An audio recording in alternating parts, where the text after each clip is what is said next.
दोस्तों आज का जो टॉपिक है ट्रेडिंग रिस्क मैनेजमेंट के ऊपर है। तो आज के इस वीडियो में जिस विषय में हम बात करेंगे, जो सीखेंगे, वो है ट्रेडिंग कैसे आपको करना है, किस तरह से आपको रिस्क को मैनेज करना है, ट्रेडिंग रिस्क मैनेजमेंट क्यों ज़रूरी है, वो हम सीखेंगे इस वीडियो के अंदर। ठीक है, तो सबसे पहले हम देख लेते हैं इस वीडियो के अंदर हम क्या क्या सीखने वाले हैं। आज का वीडियो का एजेंडा ये है कि हम पहले सीखेंगे एक्चुअली रिस्क मैनेजमेंट क्या होते हैं, उसके बाद इंपॉर्टेंस क्या होता है रिस्क मैनेजमेंट का, उसके बाद टाइप्स ऑफ रिस्क मैनेजमेंट, कितने टाइप्स के रिस्क मैनेज करना होता है आपको, एंड आइडेंटिफिकेशन कैसे करना होता है रिस्क को, एंड जो भी स्ट्रेटजीज आप यूज़ करेंगे उस स्ट्रेटजी के अनुसार किस तरह से अपने रिस्क को मिनिमाइज करेंगे, एंड इस वीडियो का कंक्लूजन करेंगे। ठीक है, तो वीडियो को कंटिन्यू करते हैं फर्स्ट स्टार्टिंग डेफिनेशन के साथ। तो जितने भी लोग अभी तक चैनल को सब्सक्राइब नहीं किया जल्दी से सब्सक्राइब कर दीजिए, क्योंकि हम आपको लर्निंग वीडियोस मिलने वाले हैं, यहाँ पे कोई आलतू फालतू वीडियोस नहीं आने वाला है। तो सबसे पहले तो रिस्क मैनेजमेंट, तो आप लोगों को स्क्रीन पे जो चीज़ दिख रहा है अभी, ठीक है, तो इसमें definition of trading risk management, तो यहाँ पे बस यही कहा जा रहा है कि आपका जो ट्रेडिंग रिस्क मैनेजमेंट है, ठीक है, वो एक प्रोसेस है जिसमें आपको आइडेंटिफाई करना होता है, अपने रिस्क को एनालाइज करना होता है, एंड उस एनालाइज करके उसको आपको काम करना होगा। ठीक है, तो वही है ट्रेडिंग रिस्क मैनेजमेंट। ठीक है, तो अगर ये आपने जान लिया तो आपका जो सफ़र है ट्रेडिंग का वो आधा इधर ही सोल्यूशन हो जाता है। आपको हमेशा हर एक ट्रेड को एनालाइज करना चाहिए, बिना एनालाइज के कोई भी ट्रेड आपको नहीं करना चाहिए। एनालाइज के साथ साथ आपका रिस्क कितना है, उसको कैसे मैनेज करना है, वो आपको आना चाहिए। ठीक है, तो उसके बाद इम्पोर्टेंस, तो इम्पोर्टेंस की बात भी हम डेफिनेशन के अंदर कर डाले हैं। तो वही बात है कि आपको क्यों ज़रूरी है, ताकि एक ही ट्रेड में आप पूरा ख़त्म ना हो जाए। ऐसे बहुत बार लालच हो सकते हैं आपके अंदर, अगर डिसिप्लिन नहीं होगा, रूल्स नहीं फॉलो करेंगे, तो आप कभी भी मार्केट में कोई भी ट्रेड ले लोगे, कितना भी क्वांटिटी डाल दोगे तो आप ख़त्म हो जाओगे। अगर ट्रेडिंग रिस्क मैनेजमेंट करोगे तो वो गलती आप नहीं करोगे, क्योंकि आपको एक चैलेंज रहेगा कि आपको प्रॉफिटेबल होना है, इतने से ज़्यादा रिस्क नहीं देना है। ठीक है, तो ये हम आगे देखेंगे कितना परसेंट आप रिस्क दे सकते हो एक ट्रेड के अंदर, देन कितना परसेंट आपको टारगेट रखना है। ठीक है, तो ये सारे चीज़ आप देखोगे आगे, तो वीडियो में कंटिन्यू बने रहना, स्किप मत करना। ठीक है, सबसे बड़ी बात स्किप मत करना, स्किप करोगे तो आपका लॉस है। तो आपका कितना प्रॉफिटेबिलिटी आना है, तो हर एक चीज़ ज़रूरी है जो सिर्फ रिस्क मैनेजमेंट के अंदर आते हैं।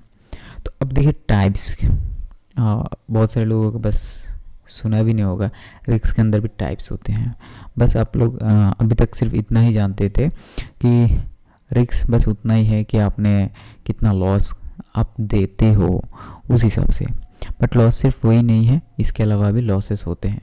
अगर आप स्क्रीन देख रहे हो तो यहाँ पे आपको दिख रहा है कितना 3 टाइप्स का लॉसेस हो सकते हैं। एक है ऑपरेशनल रिस्क, शायद हम में से 99% लोग इसके ऊपर ध्यान भी नहीं देते ऑपरेशनल रिस्क के अंदर। Then financial risk and strategy risk, strategy risk में तो हम सब ध्यान देते हैं, बाकी दोनों में हम कोई ध्यान नहीं देते, operational risk and financial risk. तो ये ऑपरेशनल रिस्क क्या है एंड फाइनेंशियल रिस्क क्या है। ऑपरेशनल रिस्क ये है कभी भी आपका ब्रोकर स्टक हो सकते हैं, यानी आपका ब्रोकर बंद हो सकते हैं, तो वो आपका एक रिस्क हमेशा रहता है। तो उसका सोल्यूशन क्या है वो हम आगे देखेंगे। ठीक है, ब्रोकर हो सकता है, एक्सचेंज हो सकता है, कुछ भी प्रॉब्लम हो सकता है, टेक्नोलॉजिकल प्रॉब्लम हो सकता है। तो टेक्नोलॉजिकली जो भी एरर आता है, ठीक है, उसको ऑपरेशनल रिस्क कहते हैं, तो उसको मिनिमाइज करना बहुत ज़रूरी है। तो इसको कैसे मिनिमाइज करेंगे, ठीक है, वो हम आगे देखेंगे। देन आता है आपका फाइनेंशियल रिस्क। फाइनेंशियल रिस्क यानी आपका कितने तरीके का इनकम होते हैं और कितना परसेंट आप रिस्क ले रहे हो, वो है आपका फाइनेंशियल रिस्क। देन आता है आपका स्ट्रेटेजी रिस्क। स्ट्रेटेजी रिस्क में ये होता है कि स्ट्रेटेजी रिस्क में आपका स्ट्रेटेजी में कितना बार वो विन होते हैं, कितने बार लॉस होते हैं, जब लॉस होते हो तो कितना होता है, प्रॉफिट होता है तो कितना होता है, आपको किस तरह से डिज़ाइन करना चाहिए इस रिस्क को मिनिमाइज करने के लिए, तो हम आगे देखते हैं अभी। तो अभी हमारा काम है इन तीनों को क्या करना, आइडेंटिफिकेशन करना रिस्क को। ठीक है, तो चलिए हम अभी बोर्ड में चलते हैं। तो पहला है हमारा क्या है, ऑपरेशनल रिस्क। ठीक है, तो ऑपरेशनल रिस्क की बात जब आते हैं तो क्या हमने क्या सीखा ऑपरेशनल रिस्क में, कि हमको क्या करना है, ये जो हमारा जिसमें भी ब्रोकर है, ब्रोकर में जो भी टेक्निकल फॉल्ट आ सकते हैं, अगर मान के चलिए कोई ब्रोकर है ए, ठीक है, तो इसके अंदर आपका अकाउंट है, तो आपको और एक अकाउंट खोलना चाहिए बी ब्रोकर में, ठीक है। यानी आपके पास एटलीस्ट तो 2 ब्रोकर होना चाहिए। तो 50% कैपिटल आप इधर रखो एंड 50% कैपिटल आप इधर रखो, ताकि आपके इस ब्रोकर में मान के चलो आपने कोई प्रोडक्ट यहाँ पे बाई किया है, ठीक है, तो इस प्रोडक्ट यहाँ पे आप सेल नहीं कर सकते, कोई भी स्टॉक हो गया, कोई भी इशू हो गया इस ब्रोकर के अंदर, तो आप सीधा इस ब्रोकर को ओपन करो, प्रोडक्ट को बेचो। मान के चलो आपने यहाँ पे 100 में बाई किया कोई भी प्रोडक्ट, ठीक है, आपने 100 में बाई किया है, तो ये प्रोडक्ट 95 आ गया है और आप बेच नहीं पा रहे, तो आप क्या करेंगे, लॉस कंटिन्यूसली बढ़ेगा, तो वो आप दूसरा ब्रोकर ओपन करेंगे, वहाँ पे आप 95 में इसको बेचना है, यानी सेल पोजीशन क्रिएट करना है। तो ये तो ऐसा नहीं होगा कि पूरा दिन वो स्टक रहेगा, 2 घंटा 3 घंटा लग सकता है वो ठीक होने के लिए। जब ठीक हो जाएगा दोनों पोजीशन स्क्वायर ऑफ कर दो, तो इस पोजीशन में आपका प्रॉफिट दिखाएगा, इस पोजीशन में लॉस दिखाएगा, यानी नेट नेट आप थोड़ा सा लॉस में कट जाओगे, जो आपको बहुत बड़ा नुकसान होने से बचाएगा। तो ये तो ऑपरेशनल रिस्क को आप मैनेज इस तरह से करोगे। एंड ऑपरेशनल रिस्क ये होता है कि ब्रोकर के साइड में अगर लिक्विडिटी भी इशू है, कोई स्टॉक आपने ले लिया फिर लिक्विडिटी इशू आ गया, तो एक ब्रोकर में अगर आपका पूरा पैसा होगा तो हो सकता है कि वो पूरा पैसा सब वो ट्रेड कर दो। अगर 2 ब्रोकर के साथ होता तो ऐसा नहीं करोगे, एक ब्रोकर को बचाने के लिए दूसरा ब्रोकर आपका हेल्प करेगा। देन आपका आ जाता है, तो ये तो ऑपरेशनल रिस्क। देन अब आपका है फाइनेंशियल रिस्क। अब फाइनेंशियल रिस्क बोले तो क्या है कि आप कितना, आपका जो भी सोर्स ऑफ इनकम है वो कितने इनकम है। किसी के पास कोई भी इनकम नहीं होते, 1-2 इनकम होता है, तो मैं रेकमेंड करूँगा सबको कि आप एटलीस्ट दूसरा कोई इनकम सोर्स देखें, ताकि ट्रेडिंग के साथ साथ वो आप करें पार्ट टाइम, ताकि आपको कोई टेंशन ना हो, ठीक है।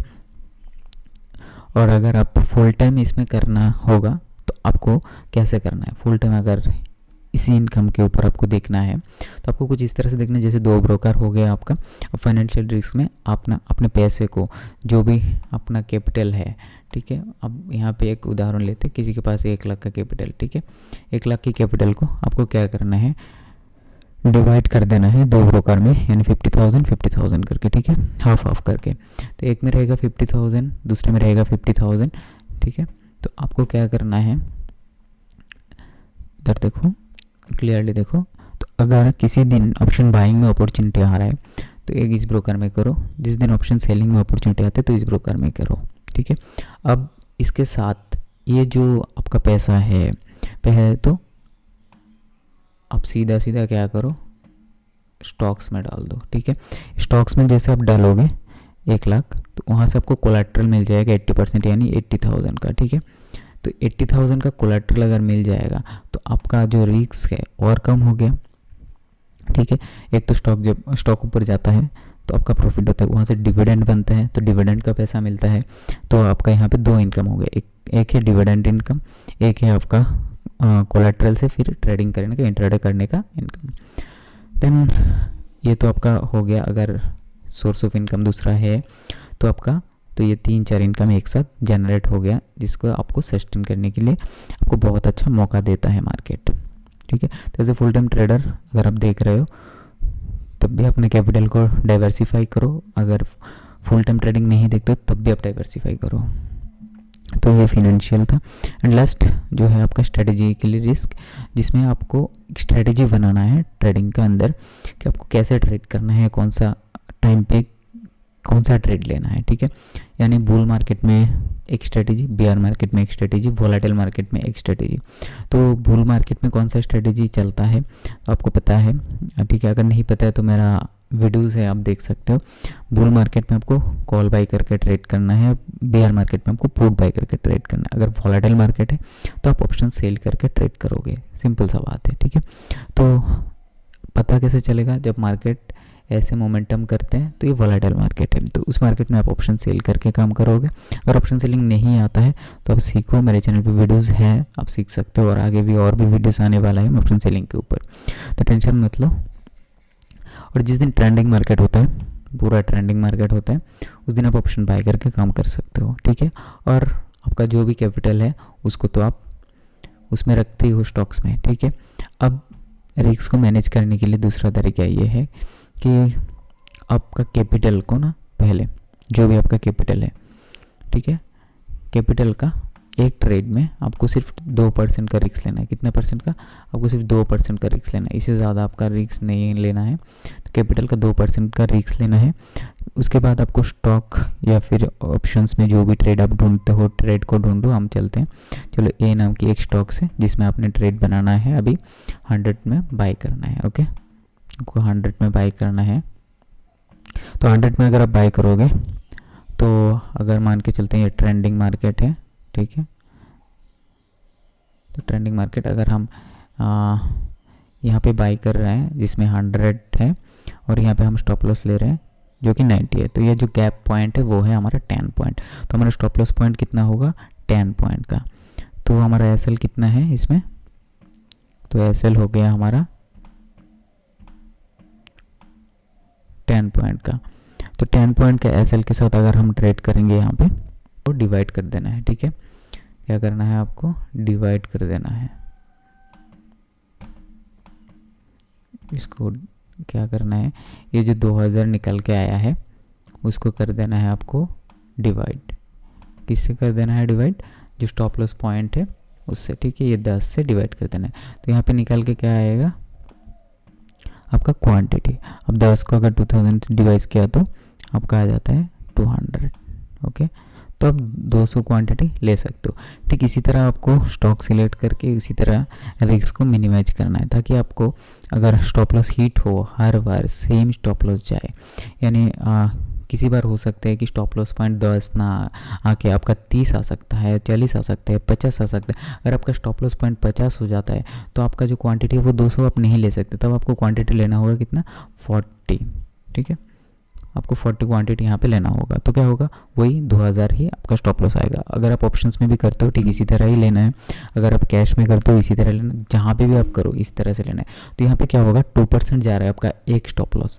तो अगर ऐसे करके 10 स्टॉप लॉस जाएगा तो आपका 20,000 जा रहा है, 20 स्टॉप लॉस जाएगा तो 40,000 जा रहा है। फिर भी आपका कैपिटल 50% ड्रॉ डाउन नहीं हो रहा है। और आपको ये रूल्स बना लेना है, जो भी आपका कैपिटल है, आपका जो टोटल ड्रॉ डाउन है वो 20% से ज़्यादा नहीं होना है, ठीक है।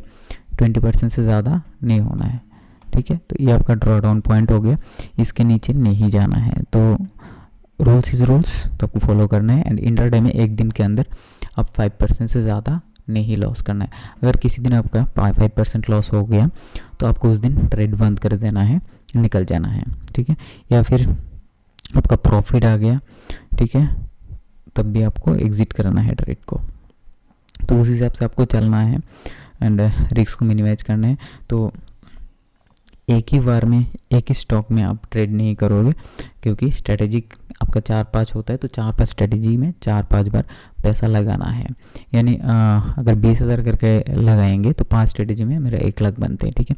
तो मैं 5 स्ट्रेटेजी में पैसा लगा सकता हूँ अगर मेरे पास 1 लाख है। अगर मेरे पास 20,000 है तो हम एक ही स्ट्रेटेजी में पैसा लगा सकते हैं। लेकिन उसको अगर स्टॉक्स में जाएंगे तो 20,000 को भी हम डिवाइड कर देंगे, तो हम अलग अलग स्टॉक्स में उसको अलग अलग करके 5 स्ट्रेटेजी में हम 4,000 करके पैसा लगा सकते हैं। तो कुछ इस तरह से डिज़ाइन करना होगा अपने स्ट्रेटेजी को एंड अपने फाइनेंशियल गोल को, ठीक इसी तरह जिस तरह से मैंने दिखाया। अगर कोई कन्फ्यूजन है तो ज़रूर क्वेश्चन पूछ लेना। तो कंक्लूजन बस यही निकल के आया है कि हमको क्या करना है, हमें बस ध्यान रखना चाहिए कि हमारा की पॉइंट क्या है, रेगुलर प्रैक्टिस करते रहना है। की पॉइंट यह है कि हम कौन सी मार्केट में कौन सी स्ट्रेटजी में मेरे को नुकसान आ रहा है, तो नुकसान आ रहा है तो स्ट्रेटजी को चेंज करना है, दोबारा स्ट्रेटजी बनाना है। अगर स्ट्रेटजी बनाना नहीं आता है चैनल को सब्सक्राइब करो। स्ट्रेटजी कैसे बनाए तो वो आगे हम आने वाला वीडियो में दिखाएंगे आपको। तो इम्पोर्टेंस देना है रिस्क मैनेजमेंट को। विदाउट अगर रिस्क मैनेजमेंट को आप इम्पोर्टेंस नहीं दोगे तो आपका ही नुकसान है, किसी का नुकसान नहीं है। आज मार्केट आपके हिसाब से नहीं चला, कल नहीं चला, लेकिन आने वाले दिन पे आपके हिसाब से चलेगा। लेकिन आपके पास पैसा नहीं रहेगा तो आप ट्रेड कैसे करोगे? तो पैसा बचाना बहुत इंपॉर्टेंट है। तो इसलिए रिस्क मैनेजमेंट को फॉलो करना बहुत ज़रूरी है। तो गाइज़ थैंक यू यहाँ तक साथ देने के लिए वीडियो में। अगर अभी तक आपने सब्सक्राइब नहीं किया तो सब्सक्राइब कर दीजिए, चैनल पे बने रहिए नेक्स्ट वीडियो के लिए। थैंक यू एवरीवन, मिलते हैं नेक्स्ट वीडियो में।